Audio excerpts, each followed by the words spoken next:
রমাদানে, আসন্ন রমাদানে আমাদের 60টি করণীয়। 1 নাম্বার করণীয়, এই রমাদানকে আপনি কোরআনময় করে তুলুন। কোরআনময় করে তুলুন 2025-এর রমাদান। এই হচ্ছে আজকের প্রোগ্রামের স্লোগান। জোরে বলেন ঠিক কিনা? আমার প্রিয় ভাইরা, ধীরস্থির ভাবে কোরআন তেলাওয়াত করুন, তাড়াহুড়ো করে নয়। রমাদানের 1 খতম দেওয়ার একটা সহজ পদ্ধতি হচ্ছে রমাদানের প্রতি নামাজের পরে 4 পৃষ্ঠা, তাহলে 5 ওয়াক্তে 4 পাঁচা 20 পৃষ্ঠা, হেফজে কোরআন গুলো 20 পৃষ্ঠা 1 পারা, এভাবে 30 দিনে আপনার 1 খতম হয়ে যাবে। আমরা যেন তার তিলের সাথে বিশুদ্ধভাবে কোরআন তেলাওয়াত করতে পারি, আল্লাহ তৌফিক দান করুক। পড়ে না আমিন।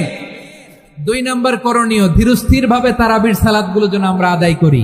তাড়াহুড়ো করবেন না, আল্লাহর ওয়াস্তে তাড়াহুড়ো করবেন না, তাহলে কোরআন আমাদের জন্য বদদোয়া করবে। তাড়াহুড়ো করবেন তারাবির নামাজে। তারাবির নামাজ সালাতুত তারাবিহ মানে বিশ্রামের নামাজ, আর আমরা পড়ি সালাতুল কিতার, রেলগাড়ির মতো নামাজ। চিল্লায় বলেন ঠিক কি না? না, এরকম করবেন না। ইমাম সাহেবদেরকে আশ্বস্ত করুন যে ইমাম সাহেবরা আমরা পিছনে আসি আপনাদের সাথে, আপনি আস্তে আস্তে পড়েন, তার তিলের সাথে পড়েন।